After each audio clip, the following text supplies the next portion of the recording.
వాసుదేవాయ. కార్తీక మహాపురాణం 3వ అధ్యాయం.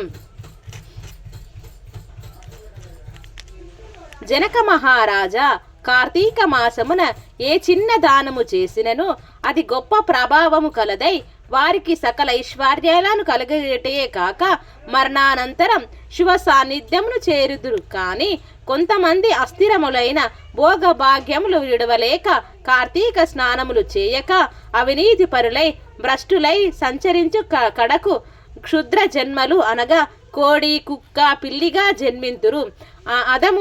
అదమము కార్తీక మాస శుక్లపాడమి రోజు నైనను స్నానదాన జపాదులను చేయకపోవుట వలన అనేక చండాలాది జన్మలెత్తి కడకు బ్రహ్మ రాక్షసిగా పుట్టెదరు.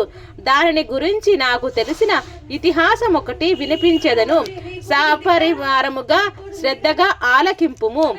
బ్రహ్మ రాక్షసులకు ముక్తి కలుగుట. ఈ భరతకాండమందలి దక్షిణ ప్రాంతమున ఒకానొక గ్రామములో మహావిద్వాంసుడు, తపశ్శాలి, జ్ఞానశాలి, సత్యవాక్య పరిపాలకుడు అగు తత్వనిష్ఠుడు అను బ్రాహ్మణుడొకడుండెను. ఒకనాడా బ్రాహ్మణుడు తీర్థయాత్రాసక్తుడై అఖండ గోదావరికి బయలుదేరెను.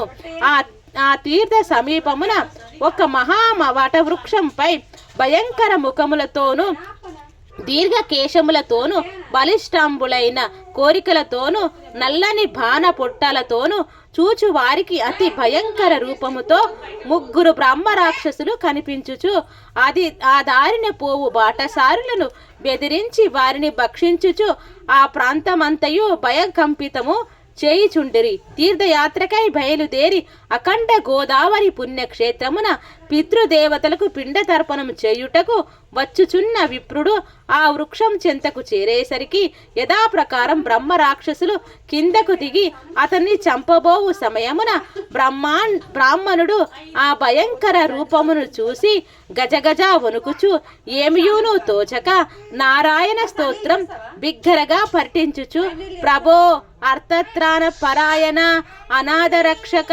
ఆపదలోనున్న గజేంద్రుని నిండు సభలో అవమానాలు పాలగుచున్న మహాసాధ్వి ద్రౌపదిని బాలుడగు ప్రహ్లాదుని రక్షించిన విధముగానే ఈ పిశాచములు బారి నుండి నన్ను రక్షించు తండ్రి అని వేడుకొనగా ఆ ప్రార్థనలు విన్న బ్రహ్మరాక్షసులకు జ్ఞానోదయం కలిగి, మహానుభావ, నీ నోట నుంచి వచ్చిన ఈ శ్రీమన్నారాయణ స్తుతి విని మాకు జ్ఞానోదయం అయినది, మమ్ము రక్షింపుడు అని ప్రాధేయపడిరి. వారి మాటలకు విప్రుడు ధైర్యం తెచ్చుకొని, ఓయి మీరెవరు, ఎందులకి మీకీ రాక్షస రూపము కలిగెను, మీ వృత్తాంతము తెలుపుడు అని పలుకగా వారు, విప్రపుంగవ, మీరు పూజ్యులు, ధర్మాత్ములు, వ్రతనిష్టాపరులు. మీ దర్శన భాగ్యం వలన మాకు పూర్వజన్మల మందలి కొంత జ్ఞానం కలిగినది. ఇక నుండి మీకు మా వలన ఏ ఆపద కలగదు అని భయము విడిచి అదొక బ్రహ్మరాక్షసుడు తన వృత్తాంతమును ఈ విధముగా చెప్పసాగను. నాది ద్రవిడ దేశం బ్రాహ్మణుడు. నేను మహాపండితుడనని గర్వము కలవాడనై యుంటిని. న్యాయ విచక్షణలు మాని పశువు వలె ప్రవర్తించి తిని బాటసారుల వద్ద, అమాయకపు గ్రామస్తుల వద్ద దౌర్జన్యముగా ధనం లాగుకొనుచు దుర్వ్యసనాలతో భార్యాపుత్రులను సుఖపెట్టక పండితులను అవమానించుచు లుబ్ధుడనై లోకకంటకుడన గాంటిని. ఇట్లనగా ఒకనొక పండితుడు కార్తీక మాస వ్రతమును యథావిధిగా నాచరించి భూతతృప్తి కొరకు బ్రాహ్మణ సమారాధన చేయు తలంపుతో పదార్థ సంపాదన నిమిత్తము దగ్గరున్న నగరమునకు బయలుదేరి తిరుగు ప్రయాణంలో మా ఇంటికి అతిథిగా వచ్చెను. వచ్చిన పండితుని నేను దూషించి కొట్టి అతని వద్దనున్న ధనము వస్తువులు తీసుకొని ఇంటి నుండి గెంటి వేసి తిని.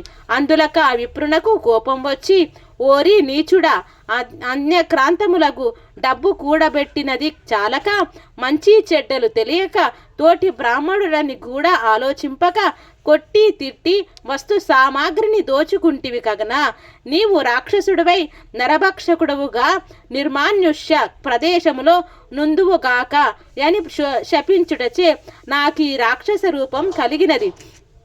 బ్రహ్మాస్త్రమునైనా తప్పించుకొనవచ్చును, కానీ బ్రాహ్మణ శాపమును తప్పించులేము కదా.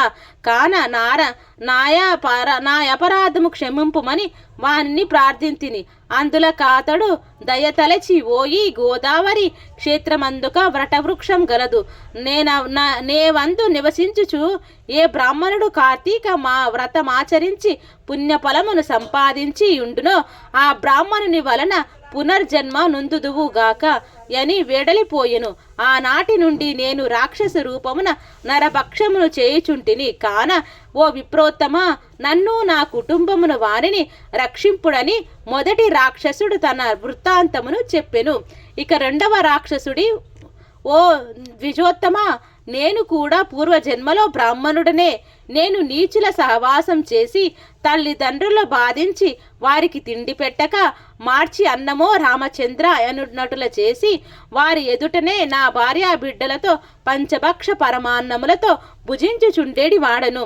నేను ఇట్టి దాన ధర్మములు చేసి ఎరుగను. నా బంధువులను కూడా హింసించి వారి ధనమాపహరించి రాక్షసుని వలె ప్రవర్తించి తిని. కాన నాకీ రాక్షసత్వం కలిగెను. నన్ని పాప పంకముల నుండి ఉద్ధరింపుమని బ్రాహ్మణుని పాదములపై పడి పరిపరి విధములుగా వేడుకొనెను. మూడవ రాక్షసుడు కూడా తన వృత్తాంతమును ఇటలా తెలియజేసిను. మహాశయ, నేనొక సంపన్న కుటుంబంలో పుట్టిన బ్రాహ్మణుడను. నేను విష్ణు ఆలయంలో అర్చకునిగా నుండిని. స్నానమైనను చేయక కట్టుబట్టలతో దేవాలయంలో తిరుగుచుండేడి వాడను. భగవంతునికి ధూప దీప నైవేద్యములైనను సమర్పించక భక్తులు గొని తెచ్చిన సంభారములను నా గుంపుడు గత్తెకు అందజేయుచు మధ్య మాంసమును సేవించుచు పాపకార్యములు చేసినందున నా మరణానంతరము ఈ రూపమును ధరించి తిని. కావున నన్ను కూడా పాప విముక్తిని కావింపుమని ప్రార్థించెను. ఓ జనక మహారాజా, తపోనిష్ఠుడగు ఆ విప్రుడు పిశాచముల దీనాలాపనలు ఆలకించి, ఓ బ్రహ్మ రాక్షసులారా, భయపడకుడు.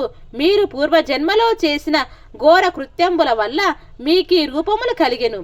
నా వెంట రండు, మీకు విముక్తిని కలిగింతును అని వారినొద్దార్చి తనతో కొనిపోయి ఆ మువ్వురి యాతనను విముక్తికై సంకల్పం చెప్పుకొని తానే స్వయముగా గోదావరిలో స్నానమాచరించి స్నాన పుణ్య ఫలమున ముగ్గురు బ్రహ్మ రాక్షసులకు దారపోయగా వారి వారి రాక్షస రూపములు పోయి దివ్య రూపములు ధరించి వైకుంఠనము కేగిరి. కార్తీక మాసములో గోదావరి స్నానమాచరించినచో హరిహరాదులు సంతృప్తి చెంది వారికి సకల ఐశ్వర్యములు ప్రసాదింతురు. అందువలన ఎంత ప్రయత్నించినా సరే కార్తీక స్నానం ఆచరించాలి. ఇట్లు స్కంద పురాణాంతర్గత వశిష్ఠ ప్రోక్త కార్తీక మహత్యమందలి 3వ రోజు అధ్యాయం సంపూర్ణం. సర్వం శ్రీమన్నారాయణార్పణమస్తు. ఓం శాంతి శాంతి శాంతి.